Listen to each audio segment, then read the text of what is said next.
Alors, bonjour tout le monde. Good morning, everyone, and welcome to the 15th meeting of the Standing Committee on Indigenous Affairs and Northern Affairs. Members who can't attend today. We're gathered here today on the unceded territory of the Algonquin Anishinaabe Nation.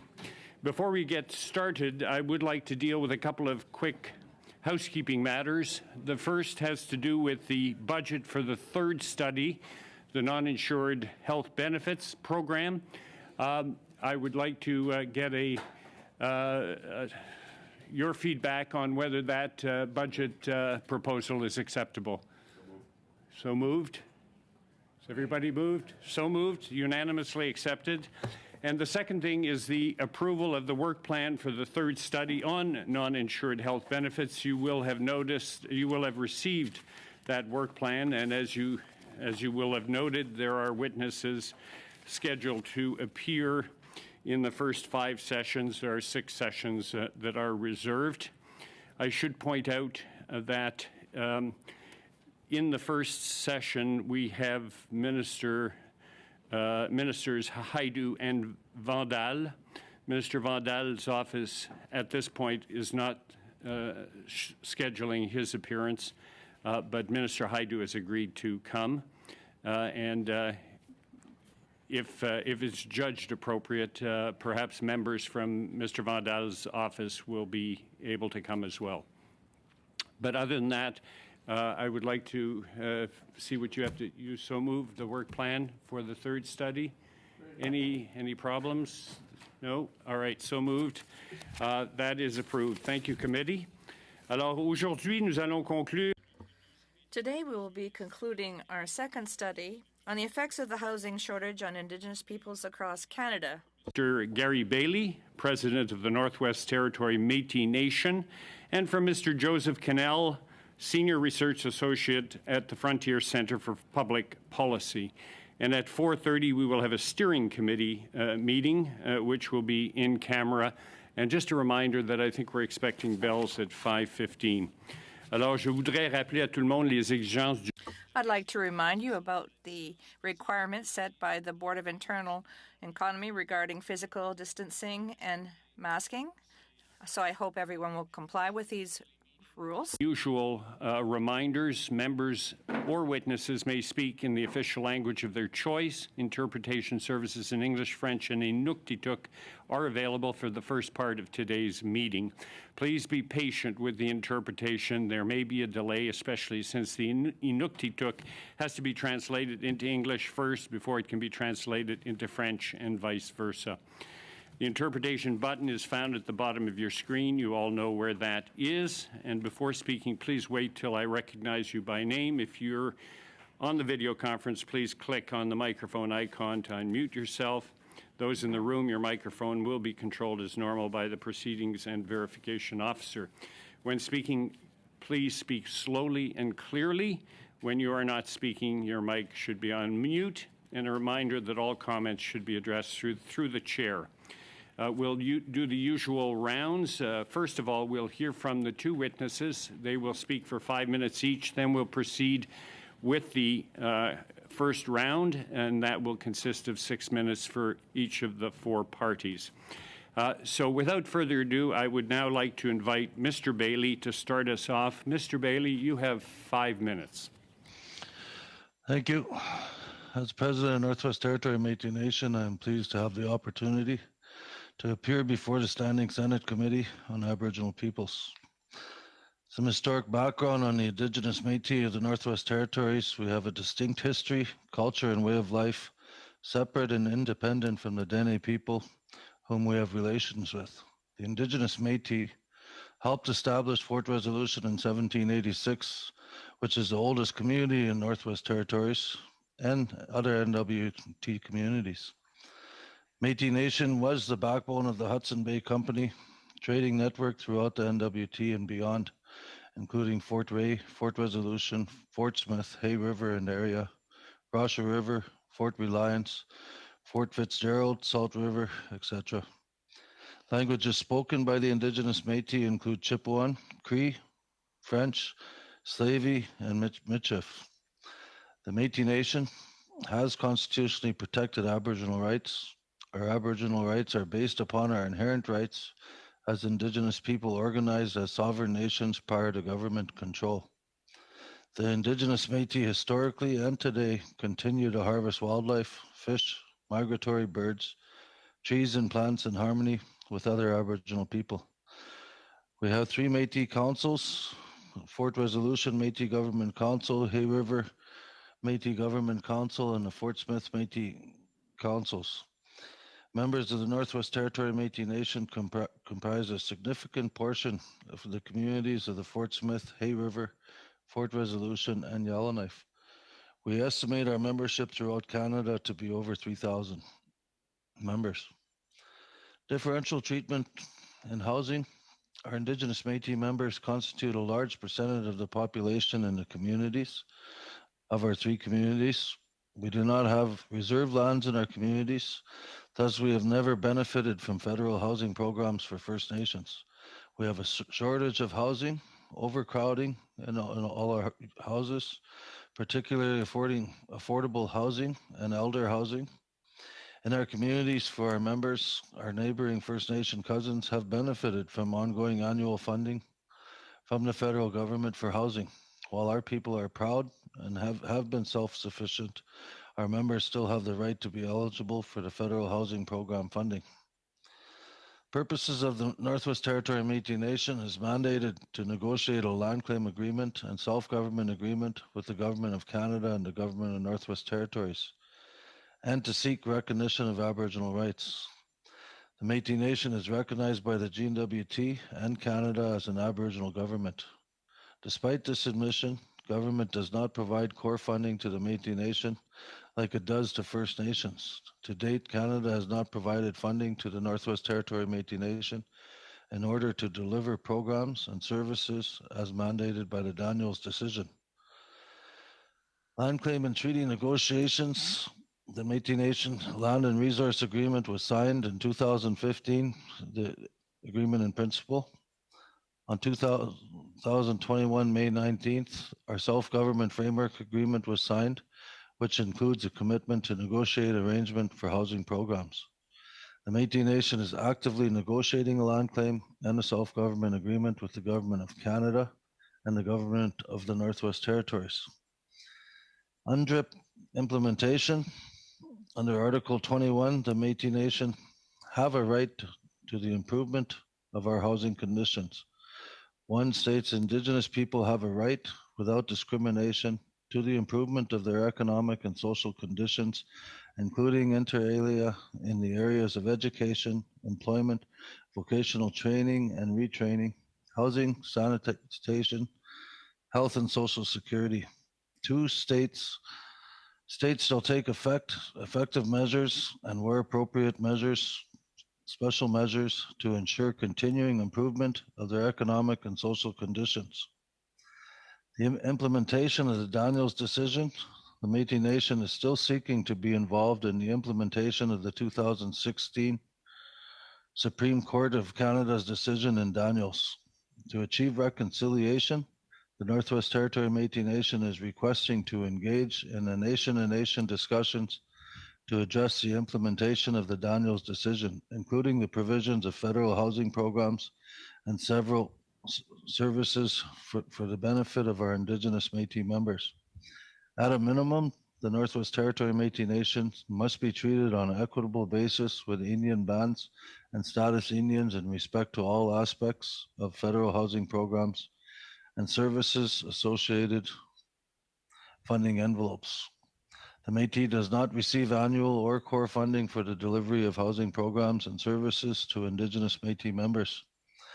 Last year, the Métis Nation did receive an initial amount of $6 million over 4 years to assist with distinction-based housing funding for our members. While this amount is appreciated, this does not address the gaps between our member housing needs and the amounts appropriated annually for First Nations.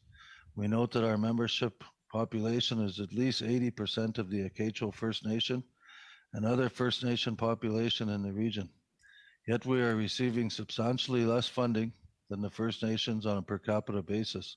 This differential treatment must end. The Northwest Territory. Thank you, makes Mr. Bailey. If you would just wrap up recommendations- at this point. Yep, just a couple more. The Northwest Territory Métis Nation seeks access to federal housing programs and funds on par with First Nations to address the housing needs of our Métis members and communities. The Métis Nation is requesting the Government of Canada to take meaningful steps to provide annual distinctive based funding to the Northwest Territory Métis Nation so that the Métis Nation can provide adequate housing programs and services to our Indigenous Métis members. With that being said, it's unfortunate I didn't get a chance to be part of the previous panel when they talked about healthcare, and I just want to throw that out there to Minister Haiju that I hope she's looking at the health benefits for the Northwest Territory Métis Nation to put it on an equitable footings for similar to the ACACHO, which is throughout all of Canada, not just the Northwest Territories. Thank you. Thank you, Mr. Bailey. We'll now go to Mr. Cannell. Mr. Cannell, you have 5 minutes.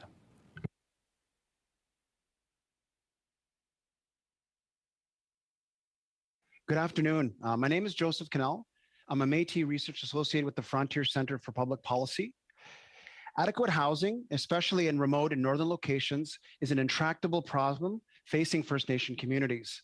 The high cost of housing in these locations and the never-ending cycle of backlogs plague reserve communities across Canada.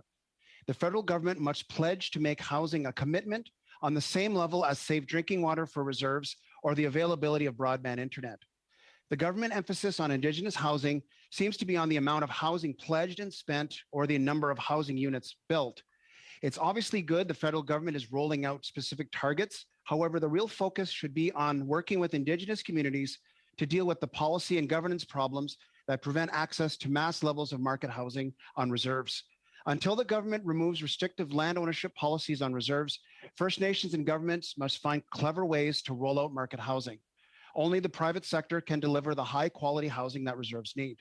Government waiting lists will simply never catch up to need, especially with burgeoning populations in many communities. One of the main difficulties is that the consensus within government circles is on transferring management over housing rather than fixing it. First Nations should lead this transformation and challenge the conviction held by many in government and many First Nation leaders that government should provide, fund, and manage reserve housing. There's nothing wrong with social housing to ensure affordable access on reserves, but the answer is to move towards a shared responsibility model, which brings in local governments and private lenders. Governments play a role to have a role to play ensuring this happens. This includes creating the legal and regulatory framework for housing markets to operate in. Many Indigenous communities have also found an optimal balance between private and public involvement in housing, such as Westbank with its innovative lease to purchase housing program. These case studies need to be studied. In 2008, the Institute on Governance, a nonprofit think tank, and I can provide the link, released a paper on how to improve First Nation housing.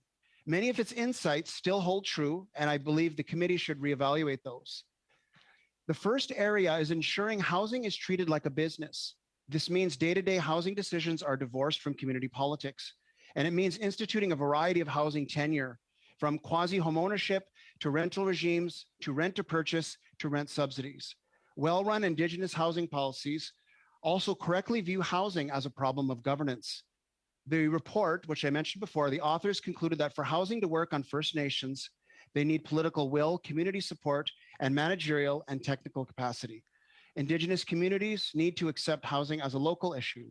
However, housing is often the responsibility of other entities.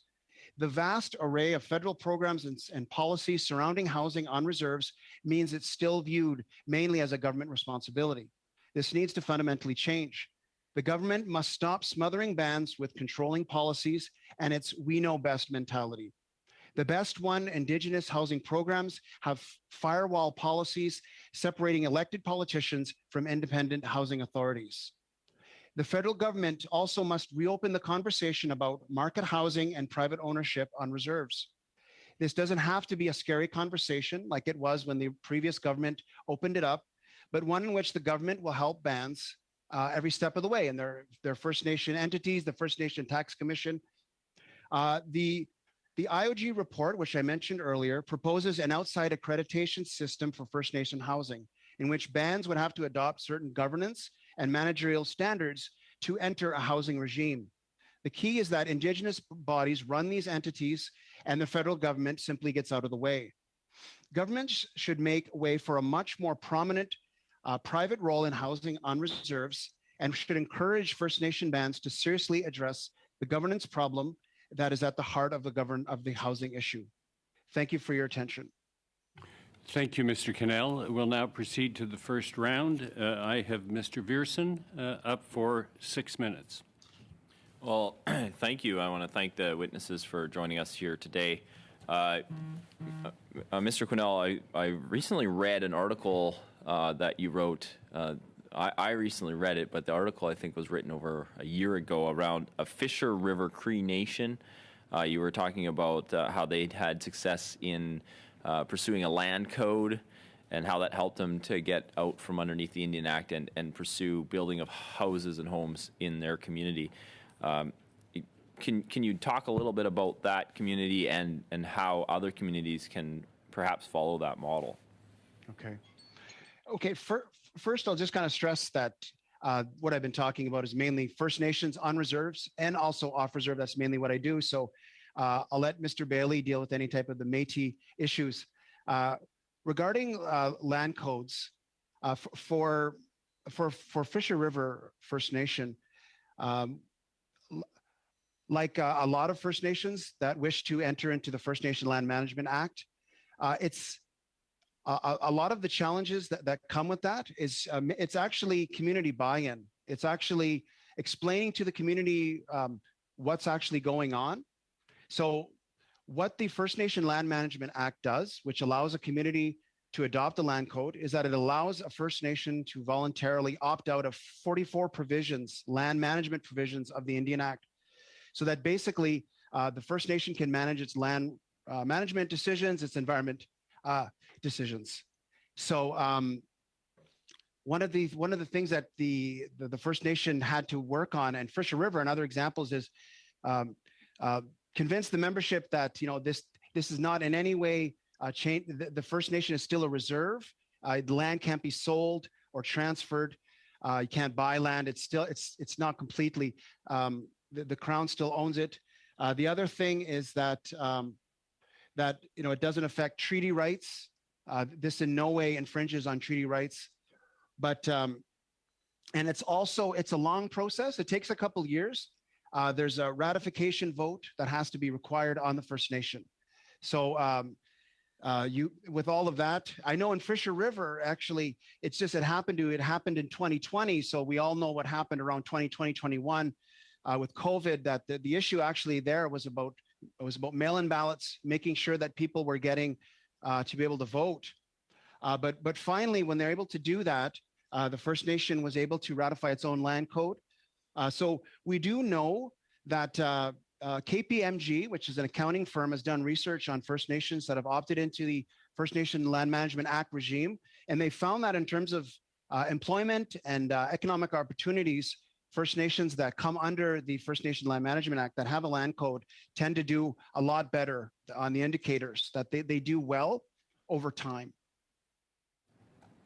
Well, thank you. And your organization has published a study on the 7 habits of success of First Nations, and they showed some of these indicators get a lot better. The 7 things are recognizing the economic potential of the land, taking advantage of local opportunities, remaining flexible through diverse investments, respecting and supporting effective leaders, running a business like economic government, taking control of decision-making away from INAC, and a willingness to cooperate with others. I'd like to focus on number 6 there a little bit, just around bringing decision-making more local. I think that's really where we got to go. How have you seen First Nations really take control of their own destiny in terms of housing, but in other areas as well? Well, I would say, first of all, the land codes themselves, the First Nation Land Management Act is a form of sectoral self-government. It's because it just applies to land management. There's a whole range of ways that a First Nation can leave the Indian Act. The most common that we'll see in Canada right now is First Nations that have opted out the Indian Act in regards to elections. The majority of First Nations in Canada follow banned custom elections, so they follow their own procedures. So as far as the only thing is, they lose access to the appeal process that the Indian Act provides, Indigenous relations, but they can develop their own institutions. With that, they can create their own institutions.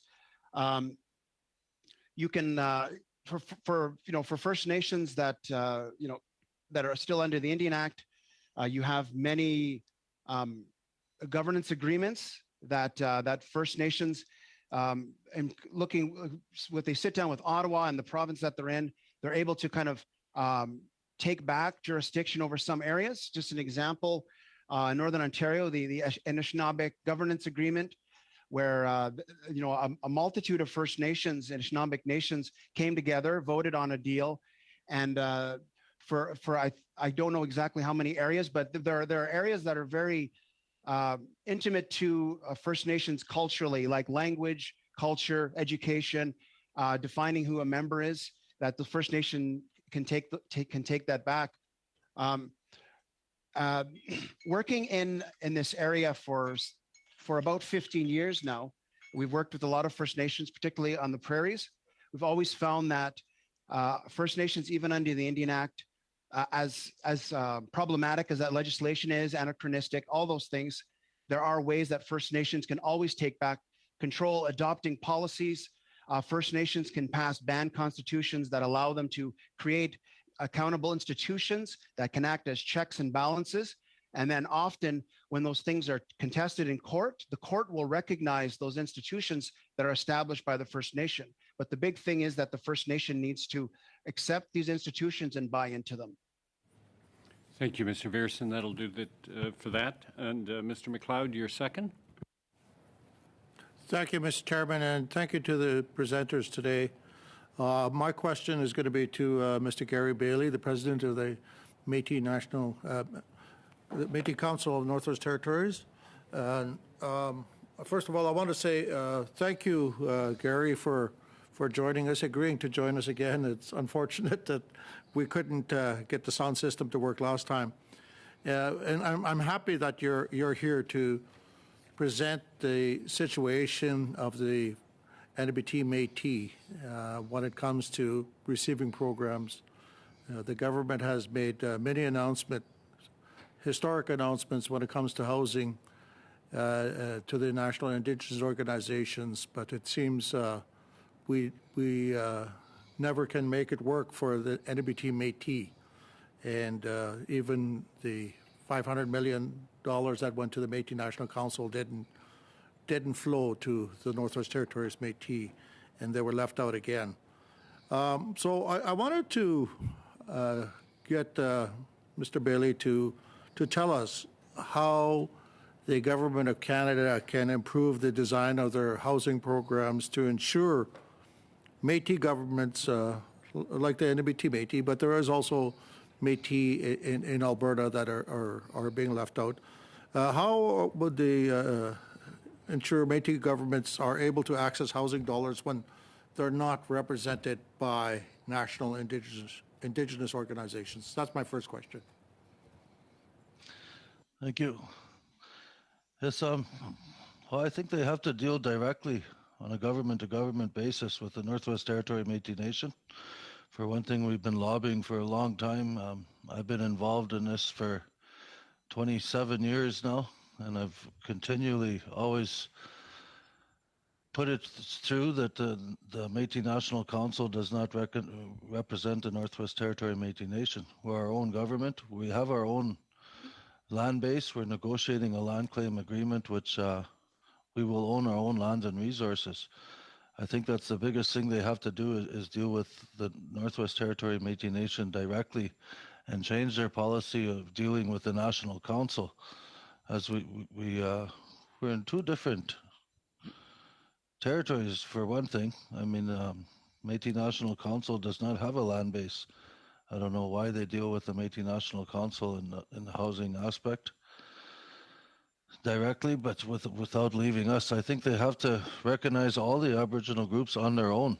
As a Northwest Territory Métis Nation has pushed that issue for a long time, and I'm sure the Prairie Métis that they're in Alberta as well would prefer to do their own rather than dealing with the Métis National Council. $500 million that they received, you know, we're going to receive $6 million over the next 3 years now because we got some money just late in the fall. You know, we still have problems that we have to deal with as well, which is trying to settle our land claim so that we don't have the policies affecting us saying you have to own the land before you can access housing programs. If we had our money now and we had our land claim settled, we'd be able to be working with the GNWT as well in partnership on how we can work on all sorts of housing programs for our people, whether it's low-cost housing or affordable housing or elders programs. But we definitely need to have our own funding. So we live in, it's almost like two different times. When you come into the north and you come into the south, it's totally different. We're at the grassroots level. We're sitting there in our communities.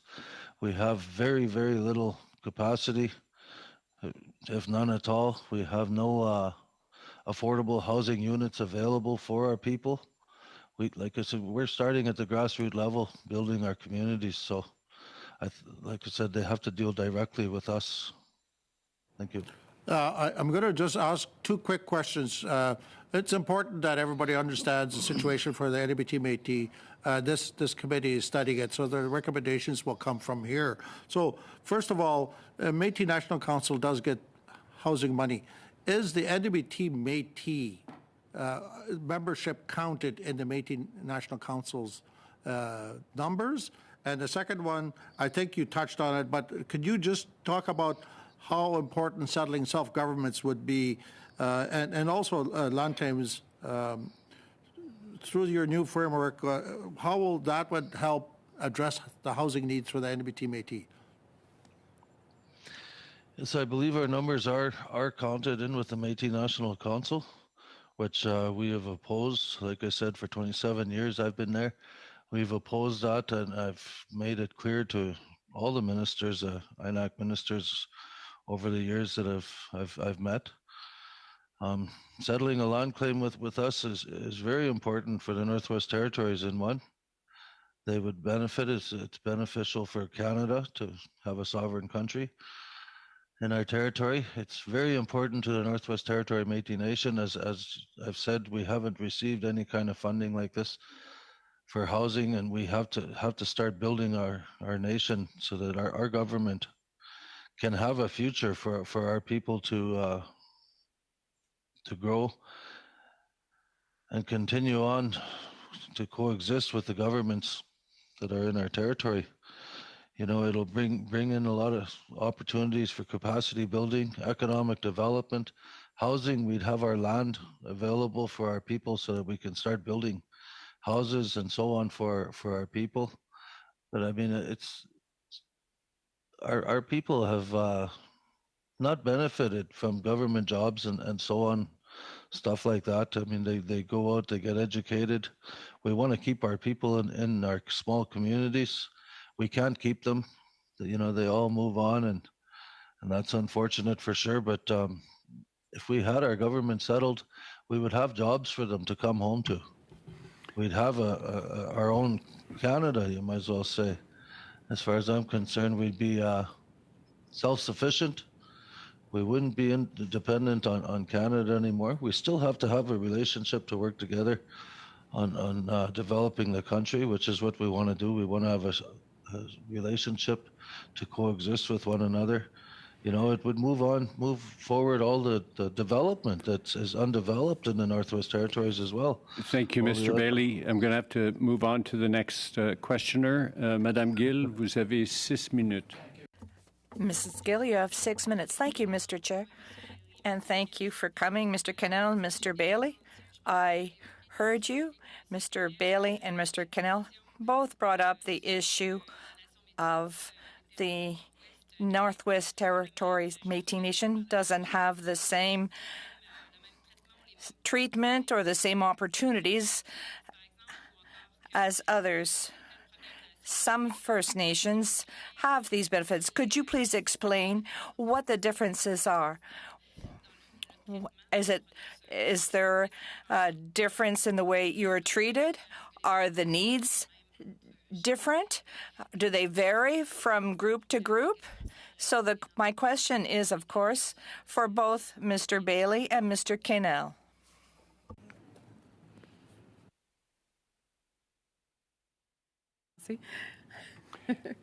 Mr. Kennell, if you want to start.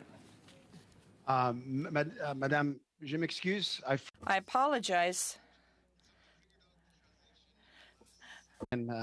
Apologize. Okay, I'll. Okay. Je peux répéter, Monsieur. I can repeat the question, Mr. Chair, if I'm allowed to do so. Yes, go ahead. I would like you to explain the difference. I use the word treatment. Maybe that's not the right word, but we can talk about Métis Nations. You feel that that the First Nations have different benefits. What is it? Why is there a distinction between the different groups? And at the same time, could you tell me whether the needs are different from group to group? Are they the same, despite the different locations? I can't speak to the Northern Métis. I'll let Mr. Bailey address that. But I know when you're talking about First Métis communities across Canada, I'm associated with the Métis Nation of Ontario. There's a lot of mainly urbanized, so it's not really an issue where housing. So you have a lot of Métis that generally live in mainstream communities, whereas you don't have reserves for Métis people. The closest is in Alberta. They have a land base. They have different communities. That's another issue, but definitely the needs for because first the federal government has a main responsibility towards First Nations in housing and the vast array of programs that they provide. So definitely First Nation housing would be that would be the main concern, but I'll let Mr. Bailey address the specific needs of his communities. Thank you. As I've mentioned, the Northwest Territory Métis Nation has never ever received housing funding until this year is going to be the first time. So we definitely have a lot of catch up to do. We have First Nations in the Northwest Territories, specifically on reserves, that have received up to $60 million so that they can build up to 10 to 15 houses in their communities.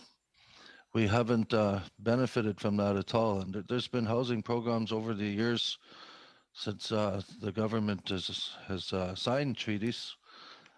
So there's definitely inequity. It's unbalanced for sure when we haven't received any. I wouldn't say that their needs are, my needs is more than theirs. I think we all have the same needs. We live in the same communities. We definitely have to have affordable housing in our communities. We have a lot of people that are living in units that are 7 people living in a 2-bedroom unit, 3-bedroom unit. There's no healthy living there for sure. So to date, like I said, we haven't received any equitable funding. We haven't received any funding until now. So I appreciate the funding we're going to be receiving now. Monsieur Bailey, mais je me Mr. Bailey, so there's no real explanation as to why there's an equity between the various Indigenous groups. Have I understood correctly? There's no justification or an explanation for this situation. You have the same needs. Have I understood you correctly? Yes, we're recognized as Métis people. We have Section 35 rights protected by the Constitution as well.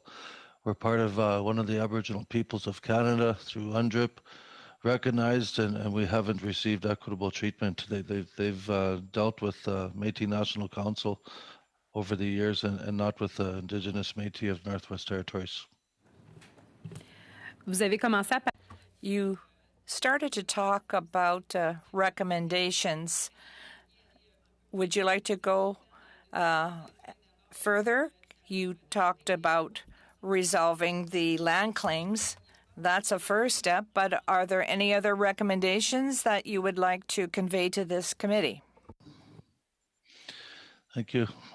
I believe that dealing with the Northwest Territory Métis Nation directly and doing a proper assessment, getting ourselves to do the assessment on a needs basis on how we can develop our own program, which will eventually sustain itself. What we're planning on doing with the $6 million we got is something totally different from how the GNWT has dealt with housing over the years. The way the housing has developed housing programs is for low cost housing, and it's basically the less you make, the more you qualify. I'm developing our program to encourage our people to get into the workforce and if you got a job, you can have a credit rating. We'll help you get assistance so that you can get into buying your own home. You know, it's fine for a start, but we're finding that there isn't enough homes in our communities to actually get them into. So we actually have to get enough money so that we can build these homes and get our people into these homes. But to date, we don't have the capacity to do that at all. Dealing with us directly is going to tell you exactly what our needs are, and we'll do our own needs assessment and so on for the future. We do have elders we're talking about as well, that it would save Canada money if we had our elders living in their homes as long as they possibly can. We would like to be doing stuff like that as well. But we have our own vision for housing for sure. Thank you, Madame Gill. Ms. Idlout, you have 6 minutes. Thank you, Mr. Chair. Firstly, it was a very interesting discussion. I will ask a question to Joseph. I appreciate your comments on the importance of Indigenous capacity to make decisions. Do you have any recommendations to change? Do you have any recommendations to us how Indigenous communities may participate on an equal basis so they can work on their own Indigenous governance and implementation of the housing delivery? This, of course, will require resources that we do not have.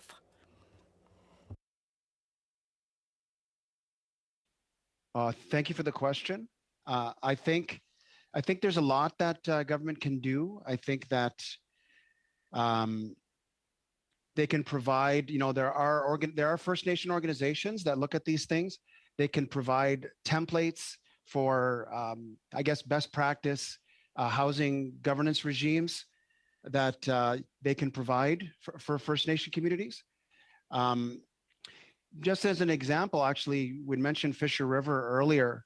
The first time that I encountered Fisher River as an example, we at the Frontier Center, we do for years, we had a study called the Aboriginal Governance Index, which involved us traveling to First Nations in all 3 prairie provinces and asking average people about their quality of governance and services. So we go to people, talk to hundreds of people over the years, and we would find out about these things. And one of the things that I found out was Fisher River. It was an example of there was a problem with politicization of housing programs. I talked to a lot of people, housing managers, that they were concerned that the decisions that were being made weren't being made for the benefit of the situation in front of them. Just example, Fisher River, they felt that how people voted was playing into this. So what they did was I don't know if they're still doing this, but at the time they had a program where they basically assigned numbers to people on housing, so they took out identities, they took out names of people. There was a concern about who you're related to, those kinds of things, and they found that this was a very effective program.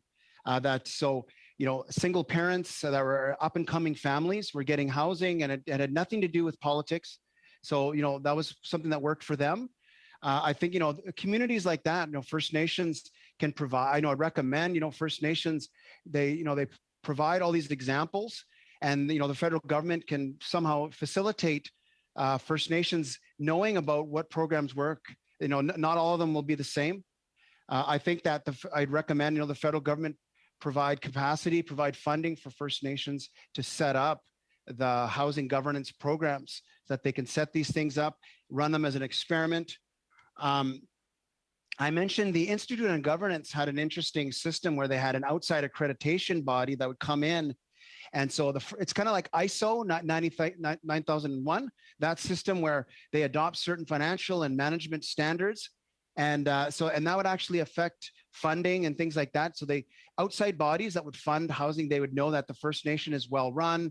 It's, they would have to provide certain audited statements and things like that, and governance systems. So I'd recommend that the federal government look at outside accreditation systems among First Nations, because it's not the federal government coming in and telling people what to do. They're usually outside bodies, and they can be also Indigenous run bodies. Thank you. I'd like to ask you again another question. In 2022, the housing budget was revealed. Have you read it? And what do you think of the budget? Is it enough to satisfy the housing needs, which are very serious at this point? Definitely. Thank you for your question. I think any funding, obviously, is something that I think the commitment made was good, as opposed to the last budget. But I'll just reiterate kind of what I'd said in my statement, that I really don't think that the government is ever going to catch up. I think that it's never going to be enough. I think that the government needs to shift its focus from looking at just in terms of just saying, well, this is how much we spend on Indigenous housing, or this is how many houses that we're planning to build. Move away from a focus on just saying that, and then looking at more outcomes and saying, like, well, what kind of policies, what kind of governance changes are we going to make to better facilitate First Nations accessing different options? And like I said, I think the private sector has to be leading that process, but there are different ways, right? There's a way that the private sector can partner with the government.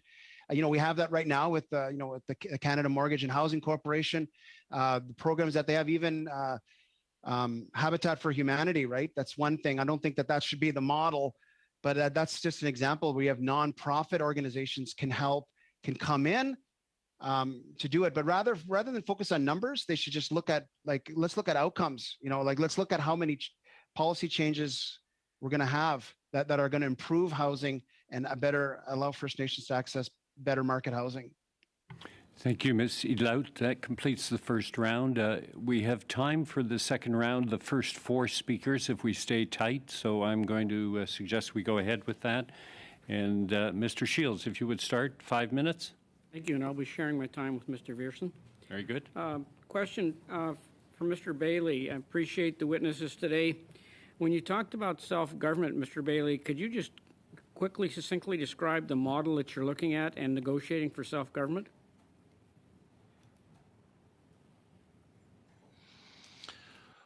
We don't have a particular model that we're looking at. We're actually developing our own self-government model where we're going to be running our own programs, our own services, having our own constitution and our own kind of like a legislative assembly. I guess we would have our own.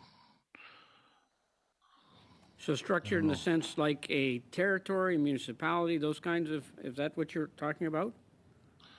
Yes, so we'll be having our own territory, our own land and resource agreement, where we're going to be managing roughly 25,194 square kilometers of land. We'll be managing the lands and resources within that territory, which includes the governance. Where are you with that negotiations? Well, we signed our agreement in principle in 2015. We're hoping, we just signed our self-government agreement as well. Next is to sign our final agreement, and then we'd get into the implementation. We're at the final stages. We have some key issues that we're dealing with. We've been trying new ways to get that passed, but we still have opposition from the governments, I guess, from both governments. Okay, thank you. I'll turn to Mr. Vierson. Thank you. Mr. Quinnell, we were talking a little bit earlier about some of the items that can help folks get out from underneath the Indian Act. I was wondering if you're familiar with the Financial Management Board and the Financial Management or First Nations Fiscal Management Act. If you got any comments about that act and the board. Definitely, I think that that's a very good way for First Nations to access funding for different projects at good interest rates. And one of the things that's important about that is that the First Nation Financial Management Act, that they you have to show that you have proper financial and governance controls before you can borrow from them. And what it does is, it really it allows First Nations who increasingly are accessing own source revenues. It allows them to collateralize, whatever the word is, leverage those things in order to borrow money on the bond market. You have all kinds of examples. You had, some, First Nations in the South with some of them with casino money. You even have some First Nations trying to monetize cannabis sales. I think that it's a very good regime. I think I'd strongly encourage you as a committee to, because it does fund housing projects. So that's one of the things that it can for, and also other infrastructure, right? So I think it's very important. One recommendation that you to consider is that I've heard from very good Indigenous people that business proponents that have called upon the government to consider giving its sovereign guarantee, so Canada's credit rating, to First Nations, to that institution to be able to borrow against, because Canada, although some people say Canada's credit rating is not as good as it was in the past, but it's still pretty good, and it would that kind of backing would be appreciated. And so then there still would be those controls, financial and governance controls, to make sure that this is well organized, well run ventures. Thank you. You're welcome. Finished? You have 45 seconds if you want. We're good. Okay. Thank you. We'll now go to Mr. Badaway. He'll have to give it to you. Thank you, Mr. Chairman. I guess in listening to both witnesses, I do want to highlight two areas, and I want to make it. I want to make a point that to Mr. Quinnell and Mr. Bailey, that your testimony being a part of the final report is very important to us. And so I'm going to open the door wide open to give that testimony with respect to, yes, housing investments, but how important it is to leverage housing investments with healthcare investments, education investments, economic development investments, and equally as important as part of the overall community planning is the infrastructure investments vis-a-vis the growth-related investments that would be needed to complement housing investments: water, sewer, roads, sidewalks, parks, emergency services, recreation, and the list goes on. So I guess two questions. One, and Mr. Quinnell, you sort of touched on it, something I'm a fan of, is the First Nations Financial Management Act, and allowing an opportunity for communities to borrow, debenture, whatever you want to call it, to then leverage the money that the government's given them to then accelerate those investments that are needed to be made. So I guess the first question, or the first opening the door to you, is to take the opportunity to comment on that so we can get that into the testimony and how important it is to actually allow that change to happen under the Act to then therefore leverage those monies. And then Mr. Bailey, I'd like you to comment a bit more on the health care. You mentioned it earlier, but I wanted to give you an opportunity and open the door for you to comment on health care, because we do know that housing is a key social detriment of health, and I'd like you to comment on that. So Mr. Quinnell, how about starting off with you in terms of the financial levers? I suppose they're kind of connected in the sense that in order for First Nations to be able to access own source revenues that they can use and leverage for the First Nation Financial Management Act, they have to have, you have to open the door to economic development. So you have to unshackle First Nations from the Indian Act. So you have to encourage them to all kinds of business ventures, and that involves access to capital. And you know what? This is actually kind of circular, because the access to capital, the most common universal complaint among Indigenous entrepreneurs, small business owners, and all is the fact that under the Indian Act, land ownership restrictions prevent them from accessing accessing loans. The same thing with the housing, right? They can't access, they can't collateralize their own house, their own yard. So I think that all of these issues in terms of accelerating economic development and housing, they're actually connected. I think that, I'd recommend that the committee look at reintroducing the First Nation Property Ownership Act that the Finance Committee under the previous Harper government had talked about, never introduced, as a way for provide a means so that willing First Nations can join that regime, and land title can be transferred to voluntary First Nations. And those First Nations in turn, if they choose, can transfer that title to individuals. So it can allow them to hold mortgages and do those things and build up credit and build up equity in their own homes.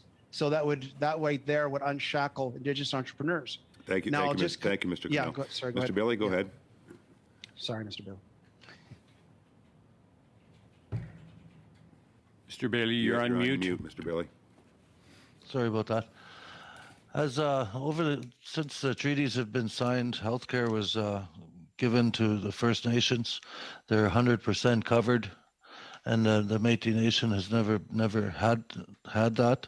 The Daniels case that was put through the courts 2016 has said that Canada has the obligation for all Indigenous Métis, for all Métis around Canada. So we need that Daniels case implemented so that the policy states that Métis will be 100% covered. It does affect our health, our way of living, our cost of living.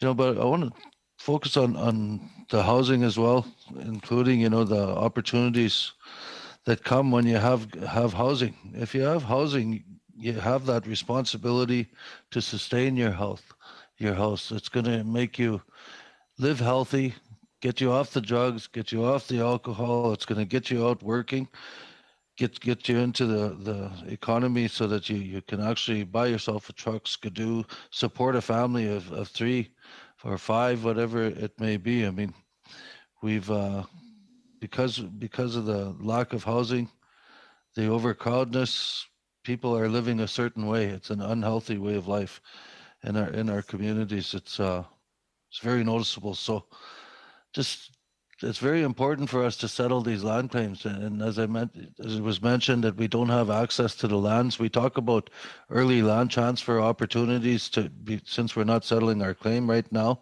There should be good faith negotiations on behalf of the governments to give us early land transfer so we can access that land, and as I said, give it to our members so that they can develop a house on that land. There's also going to be a problem with borrowing money. We may have people that do work and stuff, but it's going to take a bit more than us giving them 5% down, because the banks always want to know, well, how did you get that money? And we want to be able to have more of a guarantee so that the bank doesn't focus on them, because the cost of living in the Northwest Territories is average $2,200 a month, monthly rent, which is a mortgage. But, that doesn't go to your credit rating. Maybe after 5 years or something it might, but you're still expected to save that money. But on the health benefits, I definitely need them to recognize that policy, that Daniels court case, to start implementing the programs and services on an equitable basis to First Nations, which is what that court case was all about. Includes more than just health. It's health, education, housing, and everything else. Thank you, Mr. Badaway. Madame Gill, vous avez 2 minutes et demie. 2.5 minutes, Mrs. Gill. I have a final question for Mr. Quinnell, Mr. Bailey, with respect to the following issue. People are leaving your communities. They're going towards the cities because of a lack of housing. In your opinions, if people do want to live in the city, but do you think that the scarcity of housing has an impact on this? Do you have any figures to support that? Is this jeopardizing your culture and your communities and its very existence? Because I would imagine that the people who leave are assimilated. Thank you very much. Les questions s'adressent à... My questions is both for Mr. Cannell and Mr. Bailey. Mr. Cannell, would you like to begin? Sure. The example of there's one example of the James Bay Cree that they moved from a long-term lease to full home tenure, and one of the reasons was that you can't stop the allure of people's lives, that they meet significant others from other communities, or they just seek educational and economic opportunities. So they go off. People vote with their feet, and that's what we're seeing with the off-reserve population. And the solution I always say is, the solution is to have a fully functioning housing market, a market housing program, in as much as you can on reserves. I'll just speak to the reserve part, the First Nation, so that those communities don't feel that they lack what they can get elsewhere. People want to build businesses. They want pride of ownership in houses that they own on their reserve, and they want to stay in their communities, and they don't want to. So I think this issue is completely connected to that. If we don't transform housing towards a more market-oriented system, that's just the system that we all take for granted. Why does housing work in the mainstream? Because it's mainly based on the price system and all those things. So we try to bring those as much as we can to reserve, so that people don't feel they have to leave. Mr. Bailey, you can comment very briefly on that if you wish. Okay, affordable housing is definitely an issue.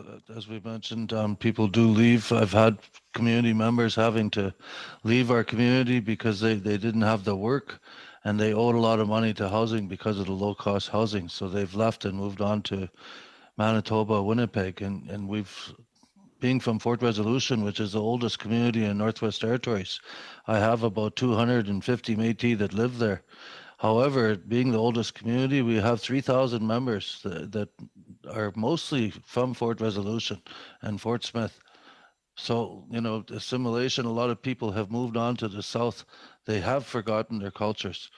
But what we want to do is keep people in our communities. And that's why I mentioned that we have to deal with us directly, so we can build our economy, settle these land claims, so we can build our own economic development in our communities, so that our people will stay there and have affordable housing. I'm not so keen on market housing, depending on what the rates are, but we want to set those rates because we have to develop our communities. Our communities, like I'm from the oldest community, it still only has 500 people in that community.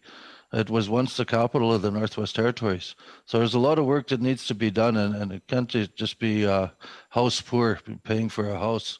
We have to build our communities. One job in our community normally provides for, five families because of the lack of employment that's in our communities.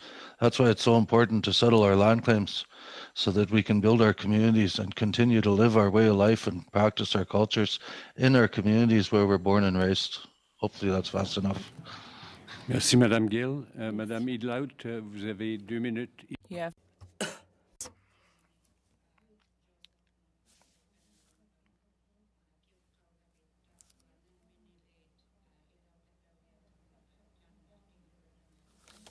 Mayunut akikiak kanang niagone kana tusang nakayo gara kisiane titigarok si magabit June 3, 2021 ngutildugot okarig maga kakbing mitayoyok Frontier Center for Public Policy tana titirak si mayay tekwago ng minili tayoyot Kingdom Construction Limited tuniyorok si mang matagok $90 million ni gava matukat kunit tan tuniyaw yubinik 90 million ni ukaw jaw si madlutik takwagok tuniyaw raktut. Shoot. You responded that private sector involvement is needed to improve decisions related to Indigenous housing. However, you wrote on June 3, 2020 in the Frontier Center for Public Policy that Kingdom Construction Limited received $9 million in federal funding, which was reported overcharges, deficiencies, and work.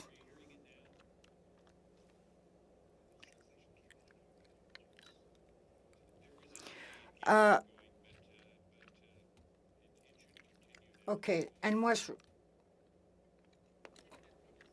reported. I would like to remind the chair that this is often something we have to contend with. That's a good point. I missed this. I missed the question. Apologize. Yeah, okay, so let's start that one over, okay? Madame Midlaut, if you would ask your question again, and hopefully they'll hear the transcript. Thank you. Joseph, you responded that private sector involvement is needed to improve in making decisions related to Indigenous housing. However, you wrote on June 3, 2021, in the Frontier Center for Public Policy that Kingdom Construction Limited received $90 million in federal funding, which was reported as overcharges.